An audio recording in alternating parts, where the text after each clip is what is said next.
आप सभी का आज के इस सेशन में स्वागत करता हूं बेटा। आज के इस सेशन में हम आपके साथ शुरू करेंगे बहुत ही इम्पोर्टेंट कंसेप्ट, और इस कंसेप्ट को हम बोलेंगे SEBI, securities and exchange board of India. SEBI एक संस्था है which was established under SEBI act. SEBI was established. SEBI क्या है? सेबी एक बोर्ड है, एक संस्था है। बोर्ड बोर्ड यहाँ पर मतलब है एक टीम है। और सेबी को हमने securities and exchange board of India act, SEBI act 1992 के अकॉर्डिंग इसको एस्टेब्लिश किया है। सेबी एक्ट 1992। तो सेबी को एस्टेब्लिश किया गया सेबी एक्ट 1992 के अंदर। सेबी क्या है? एक बोर्ड है। और इस बोर्ड के बेसिकली 3 काम होंगे, और उन 3 कामों को हम एक फॉर्मूले के तहत उसे हम लर्न करने की कोशिश करते हैं। उसे मैं बोलता हूँ PPR। आप सब बच्चे जोर से बोलिए, PPR। यानी सेबी को क्यों बनाया गया? Promotion of capital market in India and protection of investors' interest in the capital markets, and third, regulation of capital markets in India। यानी promotion of capital market, protection of capital market, protection of investors' interest in capital market and regulation of capital market। मैं एक छोटा सा example देके, एक छोटी सी statistics देके आपको आपको इस तरफ आगे बढ़ाना चाहता हूं। आप ध्यान से मेरी बात सुनिएगा बेटा। आप डेवलप्ड कंट्रीज़ के अंदर इस चीज़ को एनालिसिस कीजिए। जर्मनी का एग्जांपल लीजिए, आप कनाडा का एग्जांपल लीजिए, ऑस्ट्रेलिया का एग्जांपल लीजिए, और भी जो विकसित देश हैं, डेवलप्ड कंट्रीज़ हैं, आप उनका एग्जांपल देखेंगे। हांगकांग, सिंगापुर, यहाँ पे more than average 70% population shares में इन्वेस्ट करती है, कैपिटल मार्केट में इन्वेस्ट करती है। तो कैपिटल मार्केट का मेरा मतलब है कि जो शेयर्स, जो कंपनीज, जो different types of corporates, financial institutions, ठीक है बेटा, सिक्योरिटीज इशू करते हैं, तो उस कंसेप्ट को हम क्या बोल रहे हैं? कैपिटल मार्केट यहाँ बोल रहे हैं। हम डिटेल में बाद में लेटर ऑन चर्चा करेंगे कैपिटल मार्केट के कंसेप्ट को भी। तो कहने का मतलब ये है कि 70% से ज़्यादा पॉपुलेशन वहाँ पर कैपिटल मार्केट में इन्वेस्ट करती है, और इसीलिए ही वो डेवलप्ड कंट्रीज़ हैं। क्योंकि जब तक कॉरपोरेट्स के पास पैसा नहीं होगा मैन्युफैक्चरिंग करने के लिए, नए नए प्रोजेक्ट्स को फाइनेंस करने के लिए, तब तक नई जॉब क्रिएशंस नहीं होंगी। नई जॉब क्रिएशंस नहीं होंगी तो इकोनॉमी आगे नहीं बढ़ेगी। तो capital markets play a very important role in the growth, in the development of any country. तो इसी कैपिटल मार्केट को ग्रो करने के लिए सेबी को बनाया गया, और सेबी के ऑब्जेक्टिव्स मैंने क्या बोला? PPR, promotion of capital markets. अब इंडिया की हालत, इंडिया में क्या आज की पोजीशन है? हमारे देश में सिर्फ 4 से 5% पॉपुलेशन ही शेयर्स में इन्वेस्ट करती है। आप देख रहे हैं कि कितना ह्यूज गैप है। जहां डेवलप्ड कंट्री में 70% पॉपुलेशन इन्वेस्ट करती है, हमारे देश में मात्र 4 से 5% पॉपुलेशन कैपिटल मार्केट में इन्वेस्ट करती है। तो कितने बड़े गैप को फिल करना है ताकि हम भी विकसित देशों की श्रेणी में आकर खड़े हो सकें। तो इसी काम को करने के लिए 1992 में सेबी को बनाया गया। सेबी से पहले भी एक सेबी थी, आपको ये बात बता दूं मैं ध्यान से। तो उसके लिए स्पेशल एक सेक्शन 10 बनाया गया, ठीक है। Section 10 examination point of view से ज़्यादा इंपॉर्टेंट नहीं है, लेकिन आपको पता होना चाहिए कि सेक्शन 10 ऑफ सेबी है क्या। जब 1992 से पहले जो सेबी बनाई गई, उस सेबी 1-1.5 साल तक ही सेबी को बने हुआ था, ठीक है। इन बिटवीन कुछ बहुत बड़े स्कैम्स हो गए मार्केट के अंदर, और जिनको रोकने के लिए सरकार ने सेबी एक्ट 1992 पास किया गया। तो उस सारी सेबी से, उस पुरानी सेबी से जितने भी उसके एसेट्स थे, जितने भी उसके एम्प्लॉयज़ थे, जितने भी उसके खर्चे थे, जितने भी उसके ऑफिसेज थे, वो सब कुछ टेक ओवर किसने कर लिया? नई वाली सेबी ने कर लिया। तो सेक्शन 10 भी आपको थोड़ा बहुत बस नॉलेज होनी चाहिए, एग्जामिनेशन पॉइंट ऑफ व्यू से इंपॉर्टेंट नहीं है, कि पुराने वाले सेबी से नई वाली सेबी में जो ट्रांजिशन हुआ, दोबारा बोल रहा हूं, ध्यान से सुन लो। पुराने वाली सेबी से नई वाली सेबी में जो ये ट्रांजिशन हुआ, ये किसने करवाया? ये करवाया सेक्शन 10 ने, section 10 of securities and exchange board of India act 1992। ठीक है, तो बोर्ड को क्यों बनाया गया, बोर्ड के ऑब्जेक्टिव्स हमें पता चले हैं। तो सबसे पहले हम सेक्शन 3 को यहाँ पर मेंशन करेंगे। सेक्शन 3 के कुछ इंपॉर्टेंट सब सेक्शंस हैं, आइए उनको हम यहाँ से हम शुरुआत कर रहे हैं। Section 3 of the securities and exchange board of India act. तो सेक्शन 3 सब सेक्शन 1, ठीक है बेटा, सेबी की एस्टेब्लिशमेंट की बात करेगा। ठीक है बेटा, तो सबसे पहले आइए हेडिंग बनाइए एस्टेब्लिशमेंट। आप मेरे साथ नोट करेंगे, एक एक वर्ड, एक एक कंसेप्ट हम आपके सिलेबस का बेटा मैं आपको लिखवाऊंगा। ठीक है, तो आपने अपनी कॉपी बनानी है और एक एक चीज़ आपने इसकी नोट करनी है। ठीक है बेटा, तो सेबी कैसे फॉर्म हुआ, ठीक है, सेबी कैसे फॉर्म हुआ, आइए सुनिए, बात को हम समझेंगे बेटा। सेक्शन 3 से शुरुआत करेंगे, एस्टेब्लिशमेंट की सबसे पहले हम बात करेंगे। तो आइए नोट कीजिए, सेबी इज फॉर्म्ड, फॉर्म्ड मतलब किसी चीज को बनाना, सेबी इज फॉर्म्ड, ठीक है, by virtue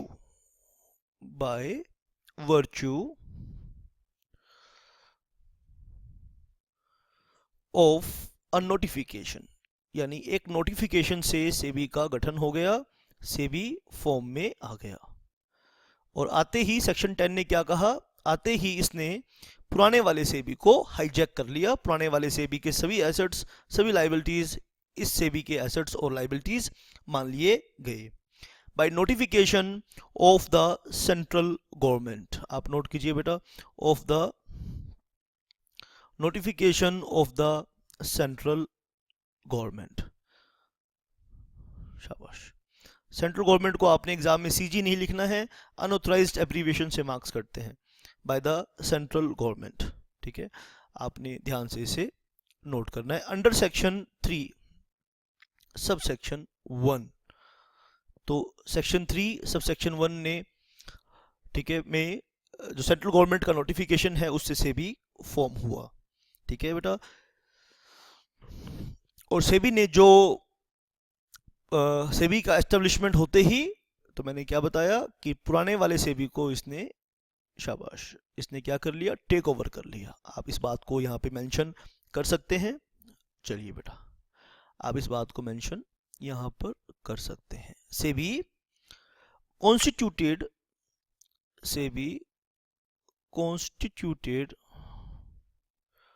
under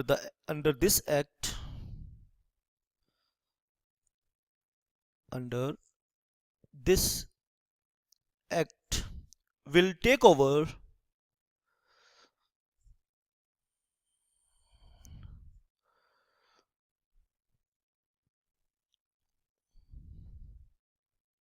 from the SEBI formed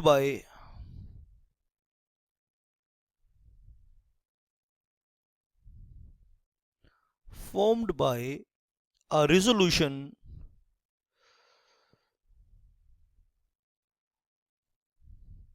of the central government.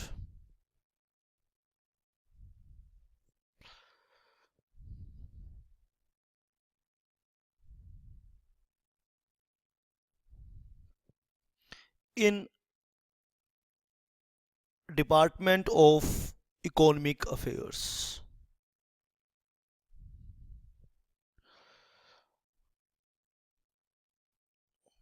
तो सेबी को एस्टेब्लिश किया गया, सबसे पहले बेटा ये याद आप कर लेंगे, इकोनॉमिक अफेयर्स,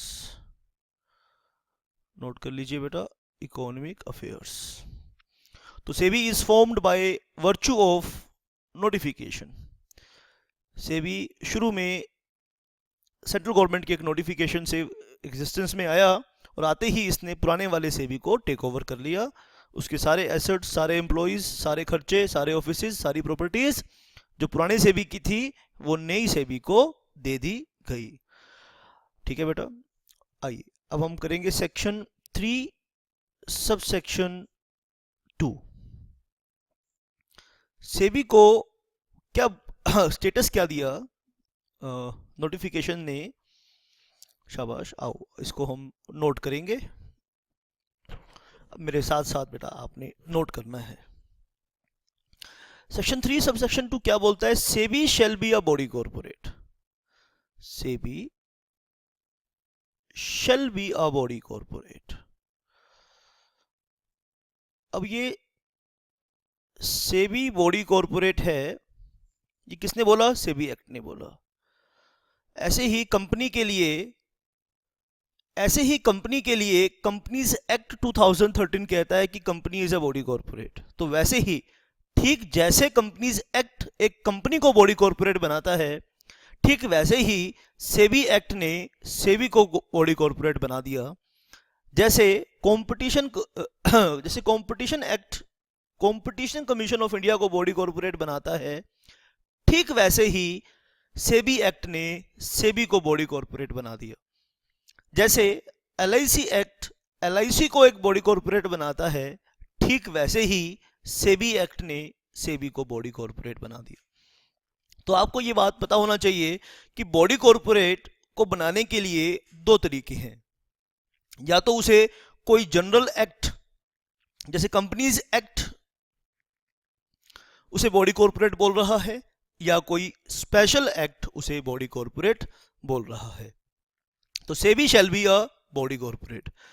ठीक है, तो अपनी इस बात को मैं समझाने के लिए आपको एक छोटा सा डायग्राम के जरिए मैं आपको ये बात बताना चाहता हूं कि जब भी आप किसी चीज को बॉडी कॉर्पोरेट बोलते हैं तो किसी एक्ट की ये डिक्लेरेशन होनी चाहिए कि ये चीज बॉडी कॉर्पोरेट है।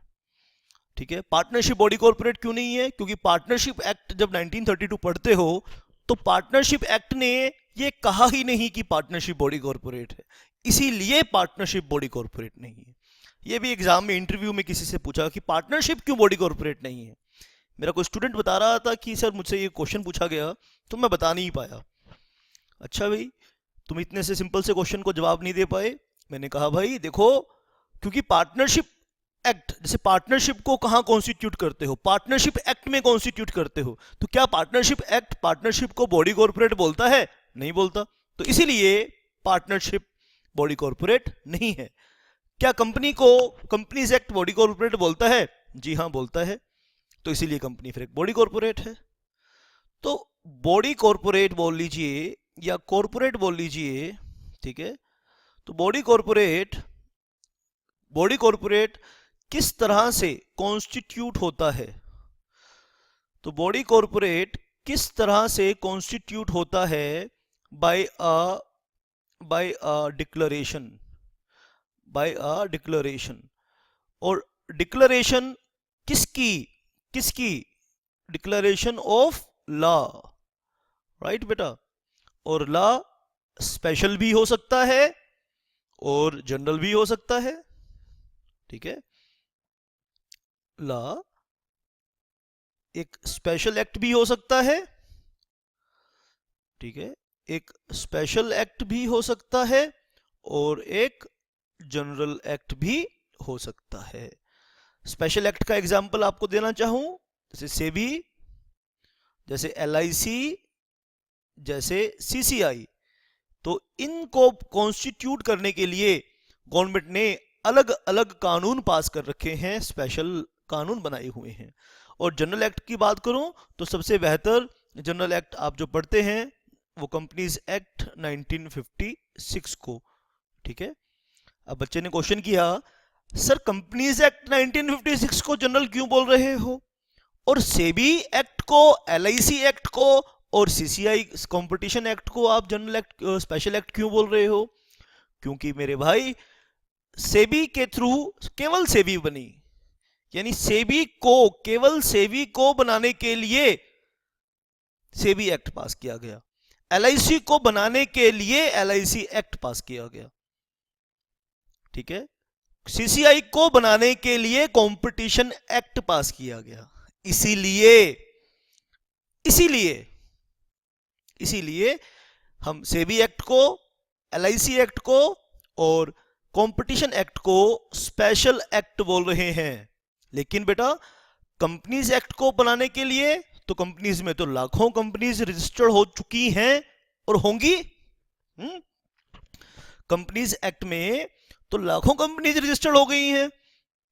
वो जो लाखों बॉडी कॉर्पोरेट्स बने हैं वो किसने बनाए? एक कंपनीज एक्ट 1956 ने बनाई या 2013 ने बनाई। कंपनीज एक्ट 1956 या 2013 में वो सभी कंपनीज रजिस्टर्ड हैं और लाखों अभी होंगी।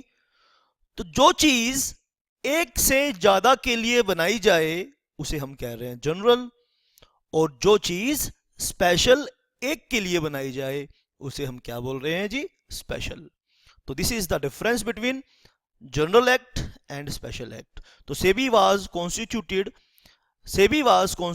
Under SEBI act 1992। SEBI was constituted under SEBI act 1992। और इस एक्ट के सेक्शन 3 सबसेक्शन 1 में, सेक्शन 3 सबसेक्शन 1 में जो ये एस्टेब्लिश हुई, सेक्शन 3 सबसेक्शन 2 ने इसे क्या कहा? SEBI shall be a body corporate. अब जो चीज बॉडी कॉर्पोरेट होगी उसके बारे में आप जानते ही हैं। कंपनी एक बॉडी कॉर्पोरेट है तो कंपनी के पास क्या होता है जी? Perpetual succession. आप नोट कीजिए बेटा, having perpetual succession. Perpetual succession and common seal and common seal. ठीक है बेटा। परपेचुअल सक्सेशन का मतलब होता है निरंतरता। निरंतरता यानी एक ऐसी माइटी संस्था, ऐसी माइटी पावरफुल ऑर्गेनाइजेशन जो इंडिया की पूरी इकोनॉमी को इन्फ्लुएंस करेगी, इंडिया में जितनी भी लिस्टेड कंपनीज हैं उन सबको इन्फ्लुएंस करेंगी, जितने भी इंटरमीडियरीज हैं, जितने भी फाइनेंशियल मार्केट प्रोडक्ट्स हैं, उन सबका इन्फ्लुएंस सबके ऊपर इन्फ्लुएंस होगा सेबी का। अब इतनी बड़ी पावरफुल संस्था क्या किसी एक पर्सन की लाइफ पे डिपेंड होनी चाहिए? आप बताइए। मैंने बोला कि सेबी क्या चीज है? सेबी तो एक बोर्ड है। बोर्ड का मतलब यहां पे क्या है? बोर्ड का मतलब सेबी एक टीम है, एक ग्रुप ऑफ पर्संस है। क्या है बेटा? ये ग्रुप ऑफ इंडिविजुअल्स। इसके बारे में सेक्शन 4 में हम डिस्कस करेंगे डिटेल में आज की ही क्लास में। ठीक है, ग्रुप ऑफ इंडिविजुअल्स है। अब इंडिविजुअल्स क्या होते हैं बेटा? मॉर्टल्स होते हैं, यानी मरते हैं।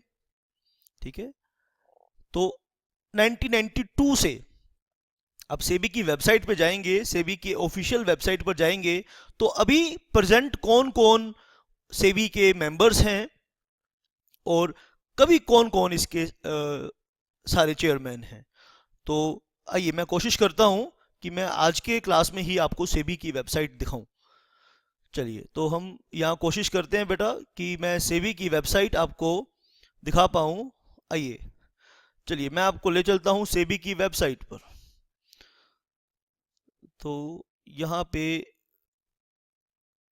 Security and exchange board of India, चलिए जी, आइए बेटा मैं आपको सेबी की वेबसाइट पे दिखाता हूं और सेबी की परपेचुअल सक्सेशन को मैं समझा रहा हूं।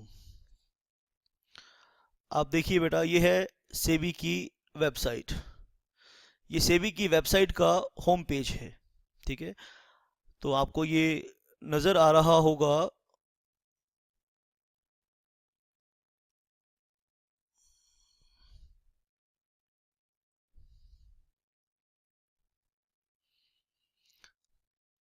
देखिए बेटा, ये है सेबी की वेबसाइट और इसमें मैं आपको चाहता हूं कि आप डेली बेसिस पर इस वेबसाइट पर जाएं और हर रोज 10 से 15 मिनट अपने इस वेबसाइट के ऊपर बताएं। अब सेबी एक टीम है, सेबी इज अ बोर्ड। आइए इस चीज को प्रैक्टिकली मैं आपको दिखाता हूं कि क्या मतलब है मेरा। यहाँ पे देखो ऊपर अबाउट सेबी लिखा है, अबाउट सेबी। तो सेबी क्या है? एक बोर्ड है। आइए इस वेबसाइट के थ्रू हम सीख रहे हैं कि सेबी के बारे में। ठीक है, आइए, इससे अच्छा प्रैक्टिकल तरीका मुझे नहीं मिला आपको मैं सेबी के बारे में बताऊं। ठीक है जी। अबाउट सेबी, आपको अगर नज़र आ रहा है तो ये सेबी की वेबसाइट मैंने खोली हुई है। तो सबसे पहले सेबी की वेबसाइट सेबी की एस्टेब्लिशमेंट की बात कर रही है। तो सेबी की वेबसाइट खोली, उसमें अबाउट सेबी को मैंने क्लिक किया। तो सेबी के बारे में जानने के लिए इससे अच्छा सोर्स कुछ नहीं है। ठीक है, मेरी क्लासेस तो सोर्स हैं ही। अगर आप मेरी क्लासेस के साथ साथ सेबी की वेबसाइट पर भी आप अगर रेगुलर बेसिस पे विजिट करें तो आपकी नॉलेज को कोई माइका लाल बीट नहीं कर सकता। ये मैं ताल ठोक के कह रहा हूं कि आपके जैसा ज्ञानी पुरुष इस मार्केट में कोई नहीं होगा अगर आप बचपन से इस वेबसाइट को विजिट करने की आदत आप बना लेंगे। ठीक है बेटा। तो इसमें सेबी की वेबसाइट के में सेबी के बारे में आइए क्या लिखा है। एस्टेब्लिशमेंट ऑफ सेबी की बात की गई है। जो मैं लिखवा रहा हूं वो तो आप लिखिए ही। अब जो मैं इस वेबसाइट पे दिखा रहा हूँ ये नोट करने की जरूरत नहीं है, क्योंकि आप घर जाके इस वेबसाइट को तो क्लिक कर ही सकते हैं। और जो मैंने लिखवाना है वो आपको मैं बाद में लिखवाऊंगा, सिर्फ देख लीजिए कि सेबी क्या है। तो एस्टेब्लिशमेंट ऑफ सेबी की बात कर रहे हैं। Securities and exchange board of India was enacted on April 12 1992। आप इसको नोट कर लीजिए, इस डेट को नोट कर लीजिए। अप्रैल 12 1992 को ये इनेक्ट हुई in accordance with the provisions of the securities and exchange board of India act 1992। और इसके नीचे प्रियम्बल दिया है। प्रियम्बल प्रियम्बल जैसे सेबी एक्ट 1992, कोई भी कानून होता है उसका एक टाइटल होता है और एक लॉन्ग टाइटल होता है। ठीक है, टाइटल से हमें पता चलता है एक्ट का नाम क्या है और एक्ट किसके बारे में है, और लॉन्ग टाइटल से यानी प्रियम्बल से हमें एक्ट के ऑब्जेक्टिव के बारे में पता चलता है। अगर हम प्रियम्बल को पढ़ें तो सेबी के ऑब्जेक्टिव्स के बारे में पता चलता है। The preamble of the securities and exchange board of India describe the basic functions of the securities exchange board of India as, यानी अगर आप प्रियम्बल को पढ़ेंगे यानी long title of SEBI act, SEBI को क्यों सेबी को बनाया जा रहा है इसके बारे में हमें बता देता है। To protect the interest of investor in the security market and to promote and development of and to regulate the securities market and for matters connected therewith और incidental thereto. Incidental thereto का मतलब है market से, capital market से जुड़े main मुद्दों को, और कैपिटल मार्केट को रेगुलेट से भी करेगी। तो आपको ये जो शुरू में मैंने पीपीआर फॉर्मूला बताया, तो ये पीपीआर मैंने कहाँ से ड्राइव किया, आप देख रहे हैं बेटा, इस पीपीआर को मैंने ड्राइव किया इस सेबी एक्ट के प्रियम्बल से। आपको समझ में आ रही बात बेटा। मैं आपको डायरेक्ट सेबी की वेबसाइट पर ले जाके दिखा रहा हूँ। तो सेबी क्या है, एक बोर्ड है। आइए इस बोर्ड के बारे में जानते हैं। मैंने बोर्ड को क्लिक कर दिया है। तो इसमें आप नोट कर सकते हैं प्रेजेंटली बोर्ड में कौन कौन है। आप देखिए, क्या इसमें कोई ऐसा व्यक्ति है जो अश्वत्थामा की तरह अमर है। अश्वत्थामा के बारे में जानते हैं ना। अश्वत्थामा कौन था? अश्वत्थामा महाभारत का एक कैरेक्टर था जिसको भगवान कृष्ण ने श्राप दिया था कि वो कभी मरेगा नहीं, हमेशा जिंदा रहेगा। इसमें देखिए श्री यूके सिन्हा हमारे ऑनरेबल चेयरमैन हैं सेबी के। ठीक है बेटा। और इनका ऑफिस कहाँ पर है? SEBI Bhavan, Bandra Kurla complex, Bandra east, Mumbai. ठीक है जी। Shri Rajeev Kumar Agarwal, members appointed under section 41D of the SEBI act 1992। तो सेक्शन 4 को भी पढ़ेंगे। सेक्शन 4 क्या है? Composition of SEBI. सेक्शन 4 को मैं डिटेल में आपको लिखवाऊंगा आज की क्लास में। तो सेक्शन 4 क्या है? Composition of the SEBI. तो श्री राजीव कुमार की अपॉइंटमेंट सेक्शन 41D के तहत हुई है। श्री प्रशांत शरण की अपॉइंटमेंट सेक्शन 41D के अकॉर्डिंग हुई है। श्री एस रमन की भी अपॉइंटमेंट सेक्शन 41D के अकॉर्डिंग हुई है। श्री शक्तिकांत दास सेक्रेटरी, ठीक है बेटा, सेक्रेटरी, और ये पार्ट टाइम मेंबर हैं, nominated under section 41B of the SEBI act. Shri Tapan रे,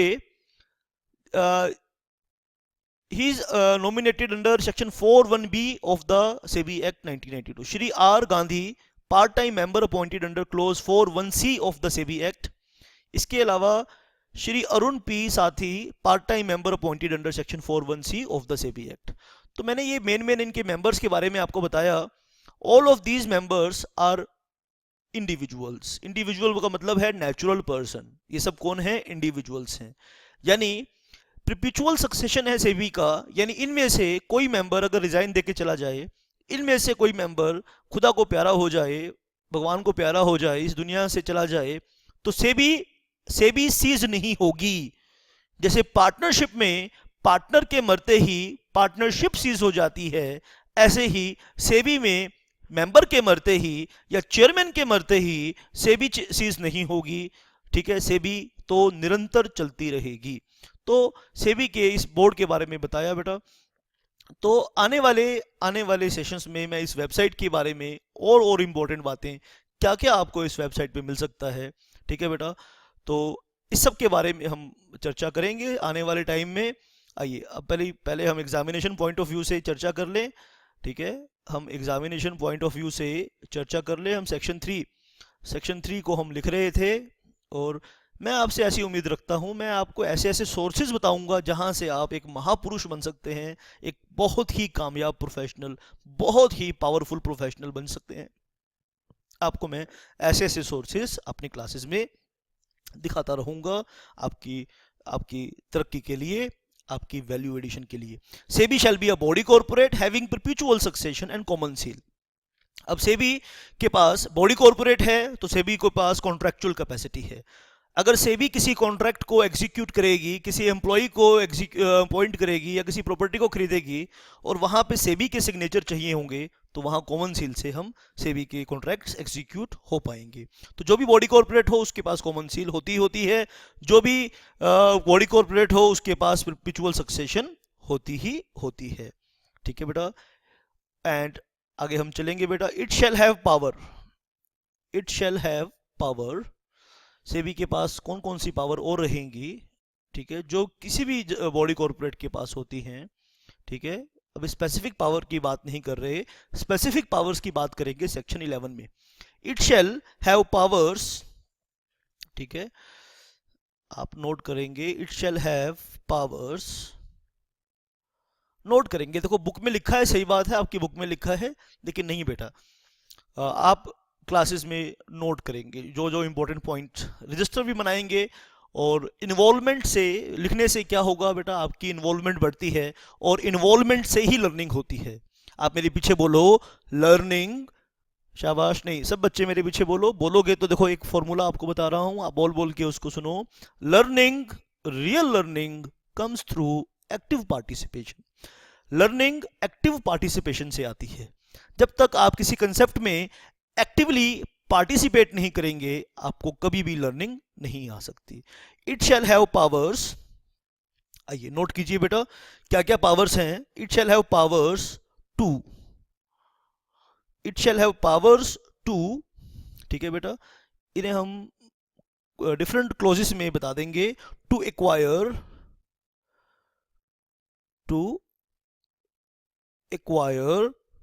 hold and dispose of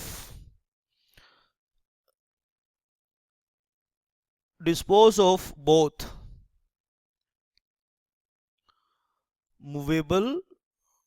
movable का मतलब होता है चल, एंड immovable, और immovable का मतलब होता है अचल। ठीक है बेटा, इस सेबी एक्ट के जरिए आपको पूरे कैपिटल मार्केट के दर्शन होंगे। तो सबसे पहले कैपिटल मार्केट में, आप कैपिटल मार्केट के एक्सपर्ट बनना चाहते हैं तो सबसे पहले आपको क्या करना चाहिए, सेबी एक्ट को पढ़ना चाहिए। SEBI act is the gateway of the capital market.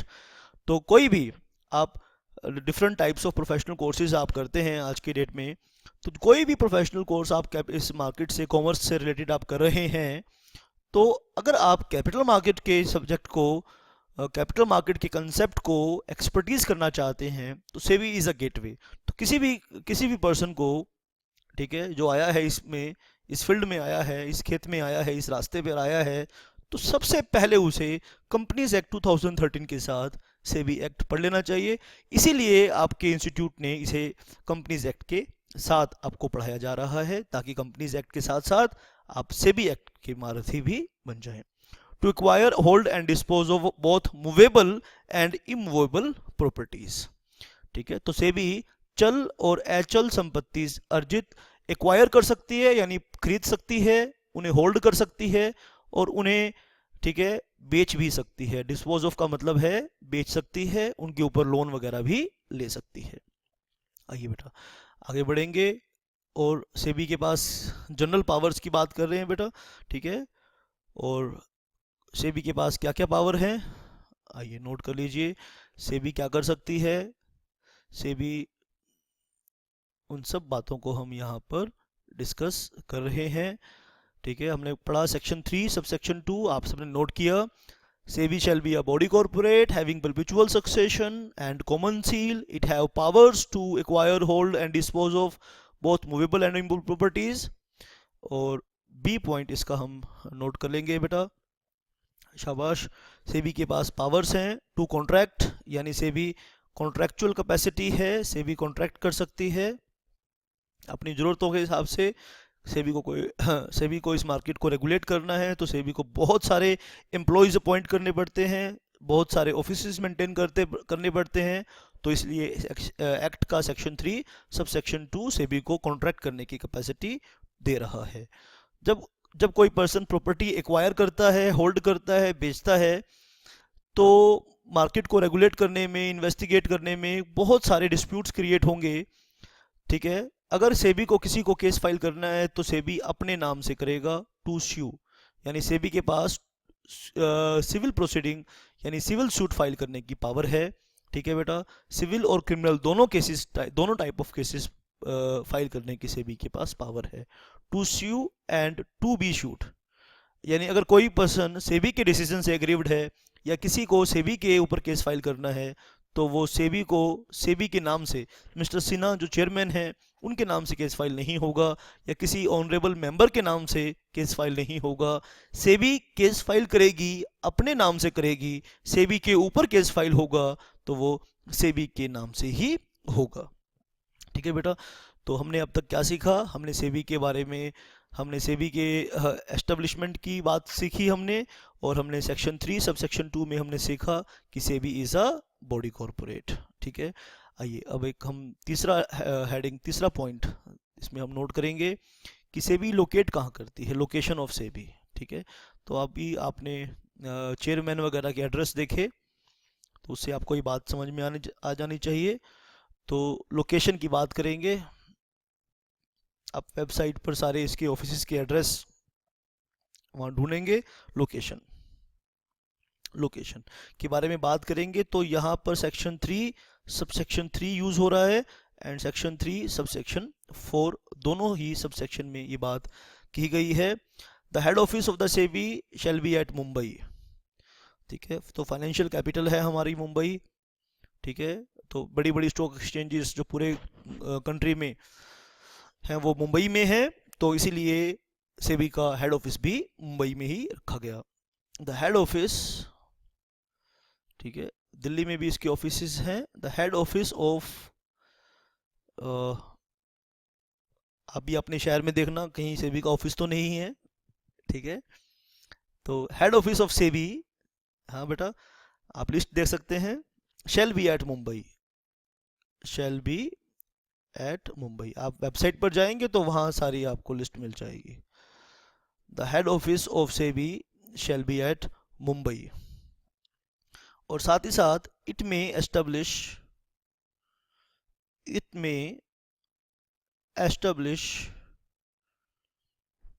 Offices at other places, establish offices at, it may establish offices at other places. और इसके पास पावर है कि दूसरे स्थानों पर भी ये ऑफिस खोल सकती है, और ये ऑब्वियसली कहाँ होनी चाहिए, इन इंडिया। आप नोट कर लीजिए, the head office of the SEBI shall be at Mumbai, it may establish offices at other places in India. तो लोकेशन की बात हमने करी, सेबी के लोकेशन के बारे में। और एक और इसमें इम्पोर्टेंट पॉइंट है, सेबी को एग्जम्प्ट किया गया है, ठीक है। तो यहाँ पे आप नोट कर लीजिए बेटा, एग्जम्पशन फ्रॉम, तो इनकम टैक्स भी आप पढ़ते हैं बच्चे, तो आपको ये बात पता होनी चाहिए। एग्जम्पशन फ्रॉम, कई बार एग्जाम में भूले भटके क्वेश्चन आ जाता है ये, तो इस पॉइंट को मैं छुड़वा नहीं सकता। Income tax and wealth tax, ठीक है, income tax and wealth tax. तो सेबी को एग्जम्प्ट किया गया है कि गवर्नमेंट सेबी के ऊपर कोई भी इनकम टैक्स इंपोज नहीं करेगी, किसी भी तरह का वेल्थ टैक्स इंपोज नहीं करेगी, ठीक है बेटा। नॉट लाइबल टू पे इनकम टैक्स सेबी, शाबाश, आप नोट कर लीजिए बेटा। shall not be liable, shall not be liable to pay wealth tax, to pay wealth tax, income tax and any other tax, income tax and any other tax, आप note कर लीजिए। SEBI shall not be liable to pay wealth tax, income tax and any other tax in respect of their wealth or income। Logic ये है, सेबी की जो भी income होगी, जो भी फीस जो भी इकट्ठा करेगी, फाइन वगैरह इंपोज करेगी, तो वो भी गवर्नमेंट के पास ही जाएगा, और टैक्स कलेक्शन से भी पैसा गवर्नमेंट के पास ही जाता है। तो कोई अननेसेसरली फॉर्मेलिटीज सेबी को पूरी करने की जरूरत नहीं है इनकम टैक्स से और दूसरे टैक्सेस से रिलेटेड। तो SEBI is exempt in respect of their income and properties, right. तो सेबी इज एग्जम्प्ट। तो सेक्शन 10 को मैं बता दिया बेटा आपको कि सेक्शन 10 एग्जम्प्ट करता है सेबी को, ठीक है। सेक्शन 10 ट्रांजिशन करता है पुरानी सेबी से, जो सेबी सेंट्रल गवर्नमेंट की रिजोल्यूशन से कॉन्स्टिट्यूट हुई थी और जो सेबी एक्ट के अंदर कॉन्स्टिट्यूट हुई है। तो नई सेबी ने पुरानी सेबी को हाईजैक कर लिया था। हाईजैक का मतलब टेक ओवर कर लिया था। हाईजैक वर्ड मत लिखना, तो मैं आपको समझाने के लिए, ताकि आपको माइंड में जल्दी से स्ट्राइक कर जाए, इसीलिए आपको बोल रहा हूँ बेटा, ठीक है बेटा। तो constitution and qualifications of SEBI's member की बात करेंगे, ठीक है बेटा। कॉम्पोजिशन की बात करेंगे, कॉन्स्टिट्यूट कैसी हुई, तो सेबी का कॉम्पोजिशन ऑफ सेबी, दो बातें करेंगे हम इसमें। कॉम्पोजिशन ऑफ सेबी, एक बात तो हम ध्यान रखेंगे कि सेबी का कॉम्पोजिशन कैसा रहा,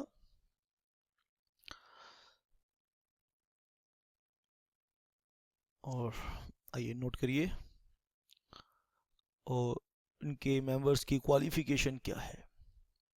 कॉम्पोजिशन ऑफ सेबी, ठीक है बेटा, और क्वालिफिकेशंस की बात भी करेंगे। आइए पहले हम इसके कॉम्पोजिशन की बात करते हैं। तो सेक्शन 4(1)(a), ठीक है। तो 4(1)(a) आपको याद रखने हैं, इसमें सारे सेक्शन वाइज मैं आपको बेटा बता रहा हूँ। सेक्शन 4(1)(a), अगर सब सेक्शन और क्लोजेस आप याद करने में दिक्कत आ रही है, आपको याद कर सकते हैं, अच्छी बात है। नहीं इतनी डेप्थ में याद करना चाहते तो केवल सेक्शन 4 को तो जरूर याद आपने करना है, ठीक है। तो सेक्शन 4(1)(a), ठीक है, में कौन अपॉइंट हुआ है, हमारे चेयरमैन, ठीक है। तो चेयरमैन, सेबी का पहला कॉम्पोजिशन क्या है, सेबी का क्या है, चेयरमैन, ठीक है, शाबाश बेटा। तो आइए हम यहाँ पर नोट कर लेंगे बेटा, चेयरमैन, ठीक है। चेयरमैन अपॉइंटेड बाय, कौन चेयरमैन को अपॉइंट करता है, bye central government, central government ने इन्हें अपॉइंट किया है, शाबाश बेटा। और इनकी क्वालिफिकेशन के बारे में हम इनकी हम बाद में चर्चा करेंगे। पहले उन डिफरेंट मेंबर्स को और अपॉइंटिंग अथॉरिटी के बारे में ही हम लिखते हैं, बाद में इनकी क्वालिफिकेशन इकट्ठी लिखेंगे, सबकी क्वालिफिकेशन, ठीक है। 2 मेंबर्स तो एक चेयरमैन होगा और 2 मेंबर्स इसके साथ होंगे, ठीक है बेटा। और ये 2 मेंबर्स कहाँ से होंगे अमंगस्ट, कहाँ से आएंगे 2 मेंबर्स? द ऑफिशियल्स ऑफ, आप नोट कर लेंगे, amongst the officials of ministry of central government, central government पूरा लिखना है आपने, डीलिंग विद, अब सेंट्रल गवर्नमेंट की कोई भी मिनिस्ट्री, ठीक है, किससे डील करती है? जो dealing with finance, dealing with finance, यानी जो भी सेंट्रल गवर्नमेंट की ministry finance and administration of companies से,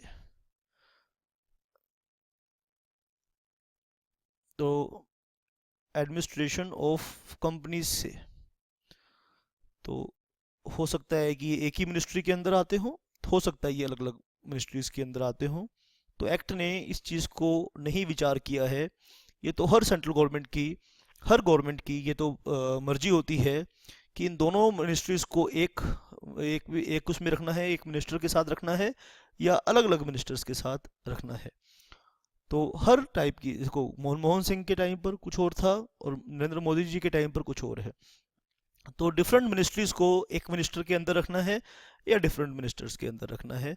तो जो भी मिनिस्ट्री फाइनेंस के साथ डील करती है इंडिया में, या जो भी मिनिस्ट्री एडमिनिस्ट्रेशन ऑफ कंपनीज के साथ डील करती है, तो 2 मेंबर ये लोग अपॉइंट करेंगे। 2 मेंबर्स जो इन मिनिस्ट्रीज के जो ऑफिशियल्स हैं वहाँ से आएंगे और वो चेयरमैन के साथ काम करेंगे। और शाबाश बेटा, आप याद ध्यान से करेंगे बेटा, ठीक है। और नॉमिनेटेड बाय, यानी अपॉइंटेड बाय सीजी, और इनको नॉमिनेट कौन करेगा? सेंट्रल गवर्नमेंट इनको नॉमिनेट करेगा, नॉमिनेटेड बाय सेंट्रल गवर्नमेंट। तो सेबी के कॉम्पोजिशन को हम सीख रहे हैं। आइए हम आगे बढ़ेंगे। सेबी के कॉम्पोजिशन को सीखते हुए आप मेरे साथ साथ नोट भी इन्हें आप करते जाएंगे। और नंबर 3 है, ठीक है बेटा, ये था सेक्शन 4(1)A, सेक्शन 4 क्लोज 1 सब क्लोज A, और 4(1)B। और ये कौन सा सेक्शन था बेटा? ये जो आपने सेकंड पॉइंट लिखा है ये था section 4 sub section 1 close B। और थर्ड है section 4 sub section 1 close C। SEBI के बारे में ये क्या बताएगा? One member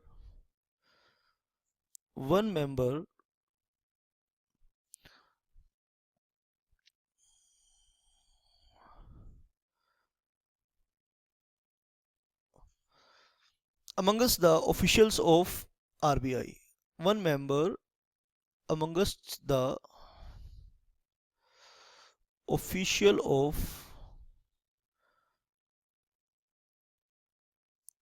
RBI, Reserve Bank of India, 4(1)C, section 4(1)C क्या कह रहा है? एक मेंबर कहाँ से आएगा? जो आरबीआई के ऑफिसर्स होंगे एक मेंबर वहाँ से आएगा। और इसे नॉमिनेट कौन करेगा? ऑब्वियसली बेटा, है ना, कॉमन सेंस की बात है, नॉमिनेटेड बाय आरबीआई। इसे नॉमिनेट कौन करेगा? Nominated by reserve bank of India. और नंबर 4 हम बात करेंगे इसमें, section 4 sub section 1 close D, 5 members, ठीक है। अभी कितने हो गए आप काउंट कर लीजिए। एक चेयरमैन है, 2 मेंबर हैं, 2 और 1 3, एक मेंबर आरबीआई का 4, और 5 section 4(1)D, 5 members maximum of whom 5 members of whom at least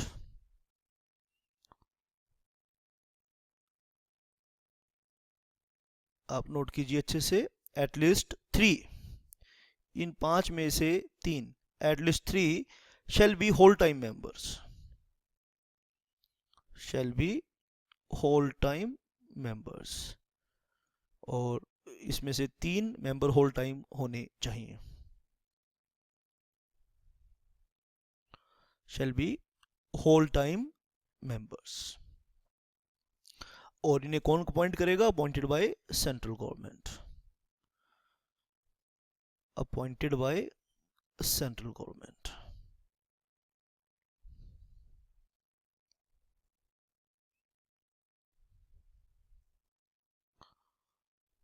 central government.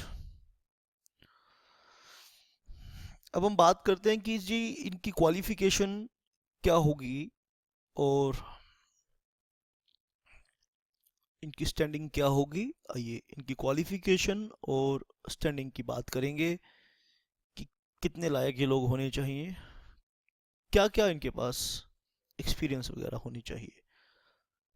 तो क्वालिफिकेशन की बात करेंगे, आप नोट करेंगे इन सभी की क्वालिफिकेशन के बारे में कॉमन बात की गई है। सेक्शन 4 सब सेक्शन 5 इनकी क्वालिफिकेशन बताता है। ठीक है, दीज पर्सन्स, जितने भी आपने चेयरमैन और मेंबर्स सुने, shall be, these persons shall be persons of ability,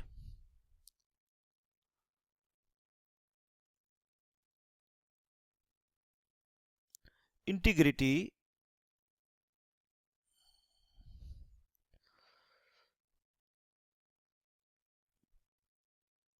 and standing। ये पर्सन, इनकी एबिलिटी होनी चाहिए, इंटीग्रिटी होनी चाहिए, ability, integrity, integrity and standing. They must be able, ठीक है, इनकी कुछ इंटीग्रिटी होनी चाहिए और कुछ स्टैंडिंग होनी चाहिए। ठीक है जी, और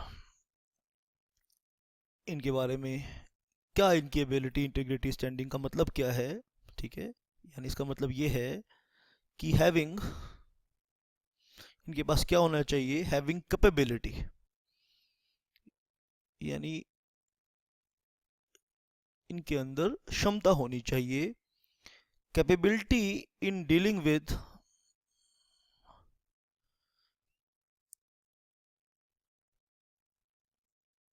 problems, dealing with problems related to security market.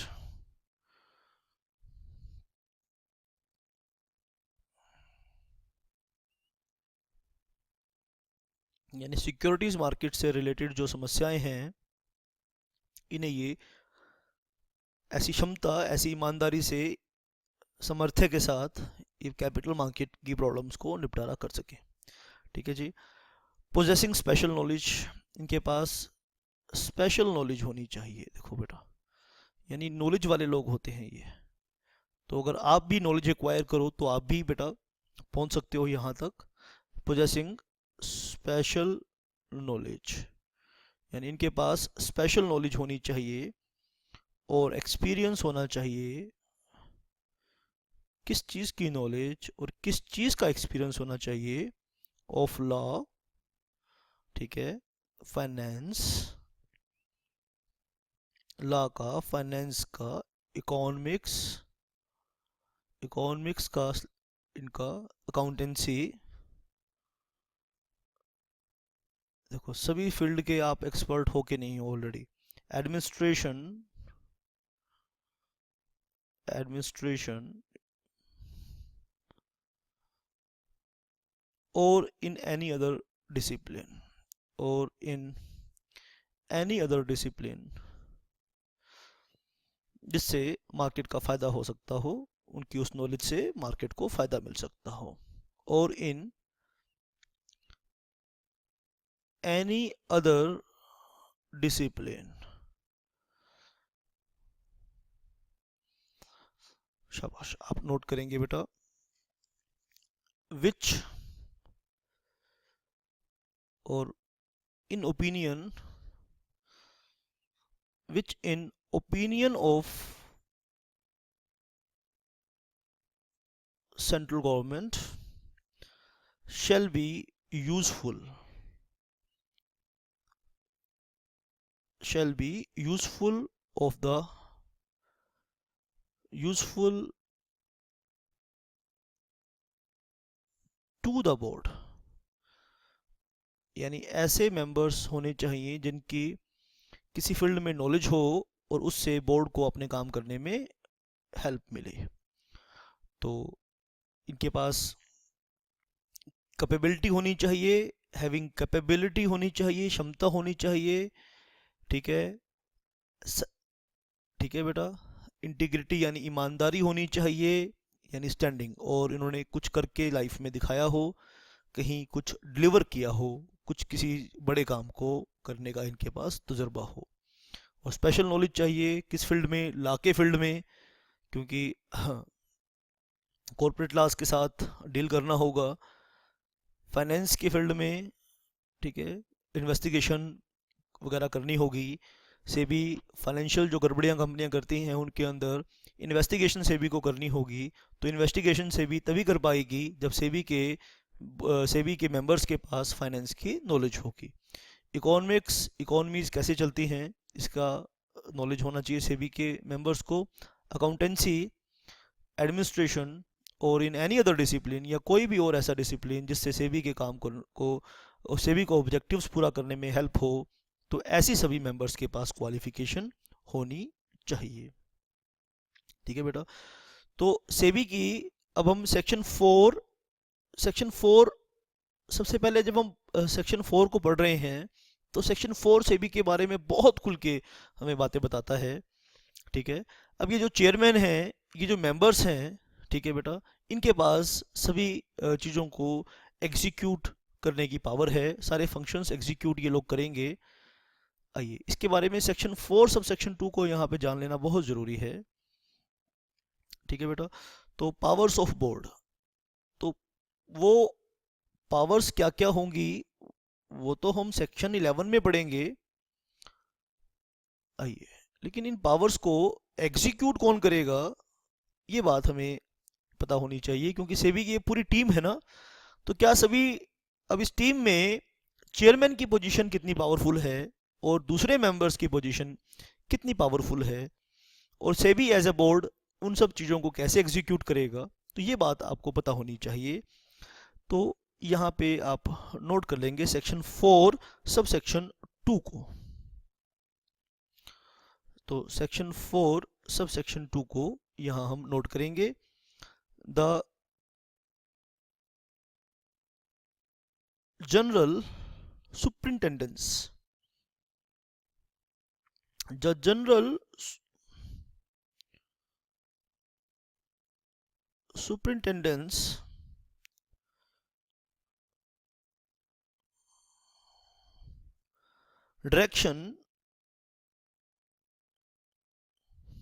superintendence direction and management.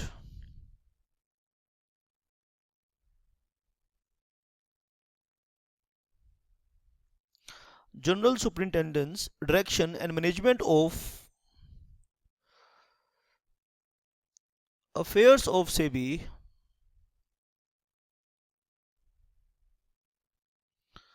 shall vest in the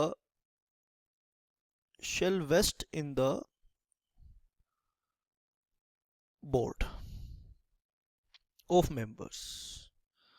तो सेबी की पावर्स कौन कौन एग्जीक्यूट करेगा ये बात बता रहे हैं। पावर्स की बात डिटेल में नहीं कर रहे, वो तो हम सेक्शन 11 में करेंगे। Shall vest in the board of members which में एक्सरसाइज, यानी टीम है, विच में exercise all powers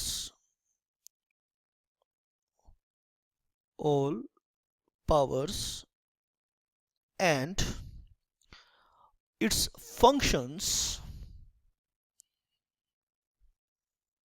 and to do all acts बोल लीजिए या functions बोल लीजिए and things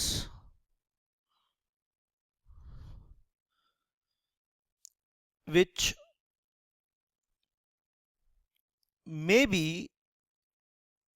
which may be done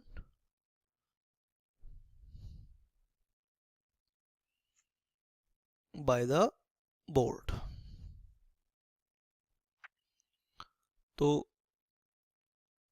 जो काम बोर्ड कर सकता है, एक्ट जो पावर बोर्ड को देगा, सेंट्रल गवर्नमेंट नोटिफिकेशन से जो पावर बोर्ड को देगा, ठीक है, तो वो पावर बोर्ड ऑफ मेंबर्स के पास निहित होंगी, बोर्ड ऑफ मेंबर्स के पास होंगी।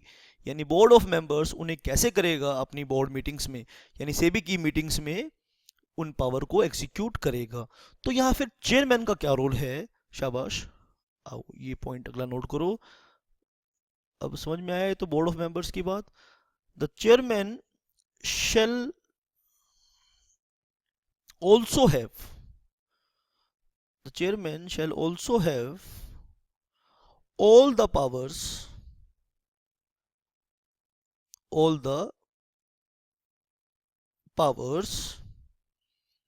as the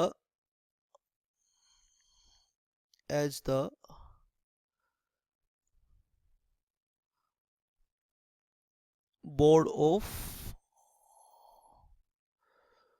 members। ठीक है बेटा, तो सेक्शन 4 और सब सेक्शन 3 में ये बात की गई है, 4 सब सेक्शन 3 में।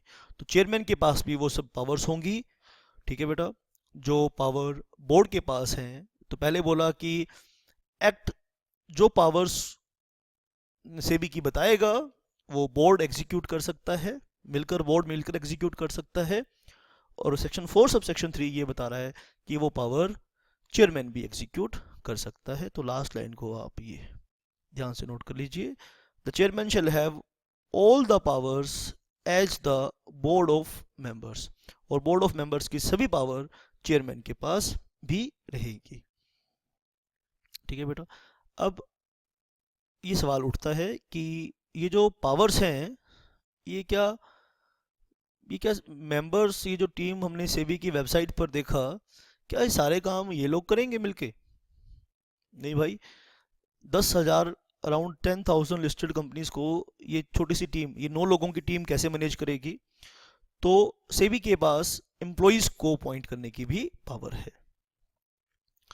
तो officers and employees of SEBI के बारे में हम बात करेंगे यहाँ पे। Officers and employees of SEBI. आप रेगुलरली इस साइट पर विजिट करेंगे तो आपको सेबी की वैकेंसीज के बारे में भी जानकारी मिलती रहेगी इसी वेबसाइट से। तो आप इंटरव्यूज़ और टेस्ट क्लियर करके सेबी के ऑफिसर्स और एम्प्लॉइज़ बन सकते हैं। और सेबी के जो एम्प्लॉइज़ और ऑफिसर्स हैं उनका बहुत अच्छा उनकी सैलरीज वगैरह होती हैं। तो इस सब की जानकारी आपको सेबी की वेबसाइट से मिल जाएगी, मेरे पेज से भी मिल जाएगी। आप लाइक कीजिए प्रोफेसर एल के सोनी फेसबुक पर, यूट्यूब पर आप मेरे लेक्चर्स को देख सकते हैं। यूट्यूब पर आप सर्च करेंगे प्रोफेसर एल के सोनी, तो वहाँ भी आपको ये अपडेट्स मैं समय समय पर दूंगा। तो सेक्शन 9 है बेटा इस चीज़ के लिए। तो सेबी अपने एम्प्लॉइज़ और अपने ऑफिसर्स अपॉइंट कर सकती है। आइए इसे हम नोट कर लेंगे सेक्शन 9 को, सेबी में अपॉइंट। तो मैं बहुत ही ब्रीफ में इन सेक्शंस को लिखवा रहा हूँ, तो आप इसे नोट करते जाइए। सिर्फ सुनने से काम नहीं चलेगा, लिखने से इन्वॉल्वमेंट बढ़ेगी, इन्वॉल्वमेंट से लर्निंग आती है। तो आइए नोट कीजिए, सेबी में अपॉइंट सच अदर ऑफिसर्स, यानी मेंबर्स के अलावा सेबी में appoint such other officers and employees. SEBI may appoint such officers and employees as it considers necessary, यानी जैसे इसे ठीक लगेगा ये और भी पर्सन्स और ऑफिसर्स और एम्प्लॉइज अपॉइंट कर सकती है। फॉर द efficient आप नोट कर लीजिए, for the efficient discharge of its functions.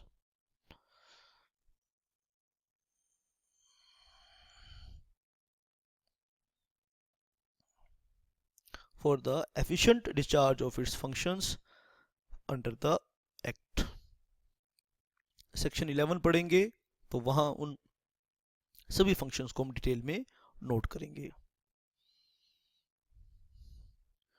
और टर्म्स ऑफ सर्विस एंड जो इन एम्प्लॉयज और ऑफिसर्स की टर्म्स ऑफ सर्विसेज होंगी बेटा, terms of services of such employees act में नहीं है, इसके लिए से भी अलग से रेगुलेशंस बनाएगी।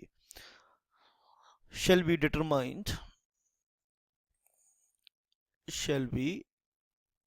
determined by the regulations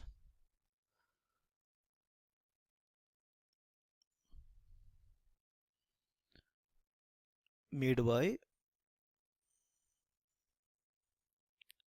SEBI इनके लिए, ठीक है बेटा, इनके लिए बेटा रेगुलेशंस बनाएगी।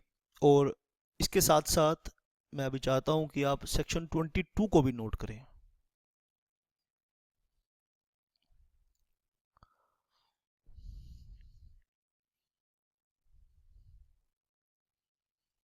सेक्शन 22, ठीक है बेटा, क्या कहता है बेटा, ऑल मेंबर्स, जितने भी सेबी के मेंबर्स हैं,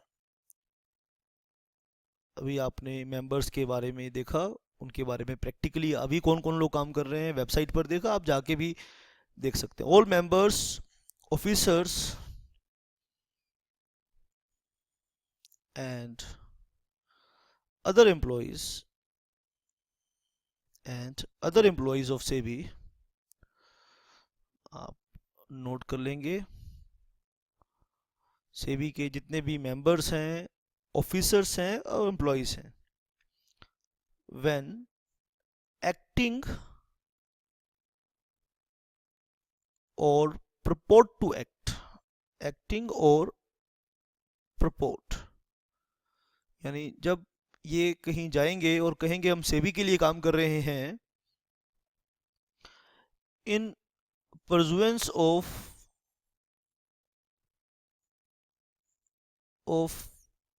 सेबी एक्ट, और कहें कि हम सेबी एक्ट के अंदर सेबी के लिए काम कर रहे हैं, तो बाकी लोगों को इनको किस नज़र से देखना पड़ेगा वो आप नोट कर लीजिए। shall be deemed to the public to be public servants, यानी इन्हें पब्लिक सर्वेंट्स का दर्जा प्राप्त है। यानी इसका मतलब ये है कि कोई भी माइका लाल अगर इनके काम में बाधा डालेगा तो ये मान लिया जाएगा, ठीक है बेटा, ये मान लिया जाएगा कि पब्लिक सर्वेंट है, और आप पब्लिक सर्वेंट के काम में बाधा डालोगे तो आप गवर्नमेंट के काम में बाधा डाल रहे हो, तो ये अपने आप में ऑफेंस माना जाता है। यानी आप किसी पब्लिक सर्वेंट को उसकी ड्यूटी एग्जीक्यूट करने से नहीं रोक सकते हैं, बाधा नहीं डाल सकते हैं। तो इसीलिए सेबी के जितने भी मेंबर्स हैं, सेबी के जितने भी एम्प्लॉयज हैं, उनको पब्लिक सर्वेंट माना जाएगा, ठीक है बेटा। shall be deemed to be public servants in accordance